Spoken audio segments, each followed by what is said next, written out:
Hey guys, today I'm going to be talking about these things right here, Freewell gear ND filters for the Mavic Mini. I've been using them for quite a while now. There's lots to talk about, so let's get right to it.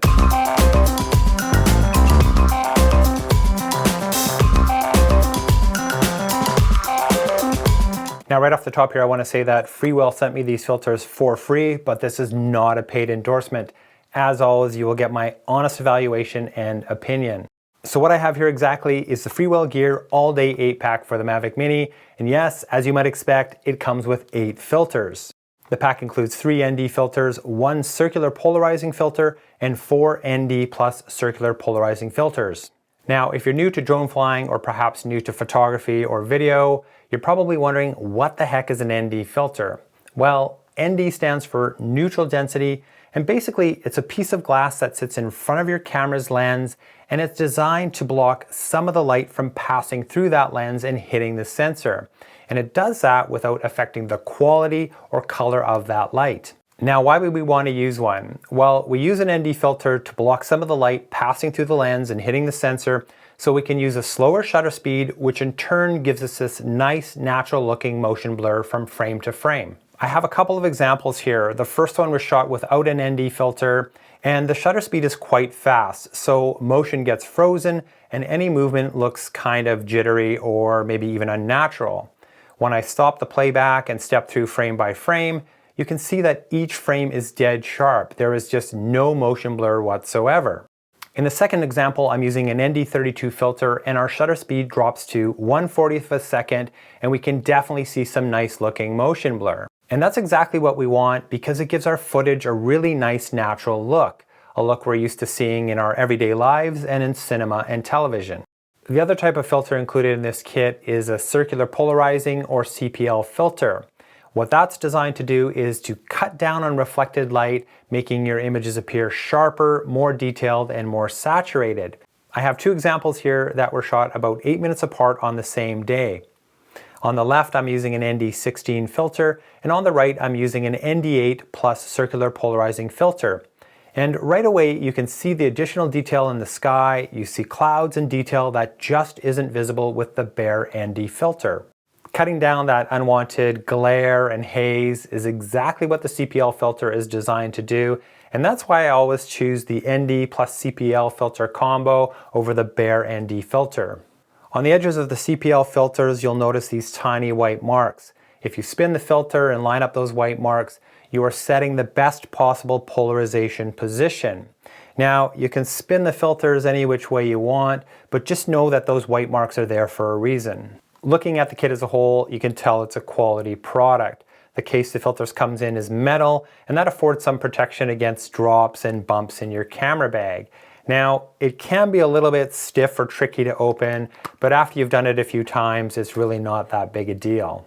The kit also comes with a bit of instructional material. You get a great filter guide to help you choose the right filter for your lighting conditions. There's a card with a link to some basic video tutorials, and another card with the lifetime warranty information. You also get a cleaning cloth to keep these filters nice and clean, because if you're like me, you're just going to get your fat fingers on these things every time you install them. The filters themselves are all metal and glass construction. They just feel very well built, very solid, even though they're impossibly light. And speaking of weight, these filters weigh about 1 gram each, so your Mini should still just slide under that important takeoff weight of less than 250 grams with the filter installed. As of the date of this video, the Mavic Mini still doesn't have full manual camera control for video. We cannot set or see our shutter speed or ISO, so we need to be very careful to select the appropriate filter for our lighting conditions. The filter guide is definitely a great place to start, but another method is to switch over to photo mode, switch to manual settings, and dial in your exposure to make sure the filter is appropriate for the lighting conditions. Optimally, you want your shutter speed to be 1 over twice your frame rate. So if you're shooting at 30 frames per second, your shutter speed should be about 1/60th of a second. If you can't get a good exposure close to that target shutter speed, or you have to bump up your ISO too much, you probably have the wrong filter. If you choose a filter that's just too strong for the conditions, what will happen is the Mini will start to boost the ISO in order to maintain a minimal shutter speed. And as you know, with higher ISO, you get more noise and more grain in your images, so we definitely want to avoid that. Installing the filters is pretty straightforward, but it can be a bit tricky. you definitely want to do it with the power off so you're not working against the gimbal.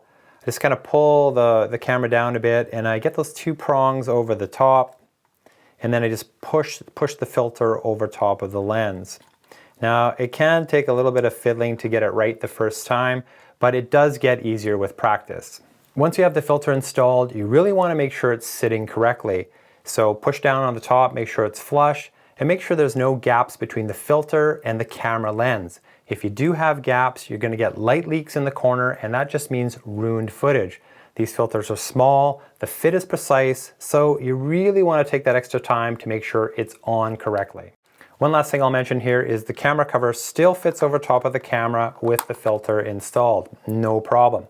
But I will caution you, if you're going to do that, just check that filter's position before your next flight so you don't have any surprises. So to wrap this one up, guys, I really am impressed with these Freewell ND filters. I feel they're definitely worth your consideration if you want to take your Mavic Mini cinematography up to the next level. And even though the Mavic Mini doesn't have full manual control over video, you can still get that natural looking motion blur in your shots. You just have to be very careful with your filter selection. Well, that's it for this one, guys. If you have any questions about these filters, please let me know in the comments below and I will do my best to answer. And as always, thanks so much for watching, and yeah, I'll see you in the next one.